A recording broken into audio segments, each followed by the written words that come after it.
ಅಧಿವೇಶನ ಸುಮಾರು 8-10 ದಿನ ಸಂಪೂರ್ಣವಾಗಿ ನಡೆಯದ ರೀತಿಯಲ್ಲಿ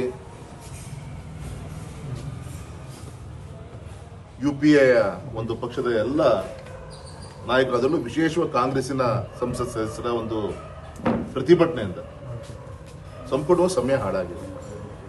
ಯಾವುದೇ ಒಂದು ಒಳ್ಳೆಯ ರೀತಿಯಂತ ಡಿಸ್ಕಷನ್ಸ್ ಆಗಲಿ, ಬಿಲ್ಗಳಾಗಲಿ, ಇದ್ರ ಬಗ್ಗೆ ಚರ್ಚೆಗಳು ಯಾವುದೂ ಕೂಡ ಆಗ್ತಾ ಇಲ್ಲ.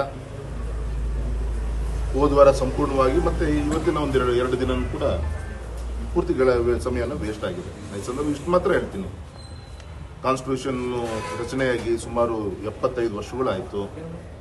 ಏನೇ ಇದ್ರೂ ಕೂಡ ಪಾರ್ಲಿಮೆಂಟಲ್ಲಿ ಕೂತು ಹೊಸ ಕಾನೂನನ್ನು ತರುವಂಥ ಒಂದು ಅಧಿಕಾರವನ್ನು ನಮ್ಮ ಸಂಸತ್ ಸದಸ್ಯರಿಗೆ ಜನ ಕೊಟ್ಟಿದ್ದಾರೆ. ಹಾಗಾಗಿ ಇದನ್ನು ಅರ್ಥ ಮಾಡಿಕೊಂಡು ಈ ಸಂದರ್ಭದಲ್ಲಿ ಯಾವುದೋ ಒಂದು ವಿಚಾರದಲ್ಲಿ ಪ್ರತಿಭಟನೆ ಮುಖಾಂತರ ಹೊರಗಡೆ ಮಾಡಿ ಪ್ರಜಾಪ್ರಭುತ್ವ ಎಲ್ಲಿ ಬೇಕಾದ್ರೂ ಮಾಡ್ಲಿಕ್ಕೆ ಅವಕಾಶ ಇದೆ. ಆದರೆ ಸಂವಿಧಾನದ ಈ ಒಂದು ಪಾರ್ಲಿಮೆಂಟಿನ ಸಮಯವನ್ನು ಹಾಳು ಮಾಡಿದೆ. ದೇಶದ ಒಂದು ಹಿತದೃಷ್ಟಿಯಿಂದ ಒಳ್ಳೆ ರೀತಿಯಿಂದ ಚರ್ಚೆಗಳಿಗೆ ಅವಕಾಶ ಮಾಡಿಕೊಡ್ಬೇಕು ಅಂತೇಳಿ ನಾನು ಮೊನ್ನೆ ನಮ್ಮ ಸ್ಪೀಕರ್ ಕೂಡ ವಿನಂತಿಯನ್ನು ಮಾಡಿಕೊಂಡು ಒಂದು ಒಳ್ಳೆ ರೀತಿಯಲ್ಲಿ ಶುರುವಾಗ್ಬೋದು ಅಂತ ನಾವೆಲ್ಲರೂ ಕೂಡ ಅನ್ಕೊಂಡಿದ್ದೀವಿ.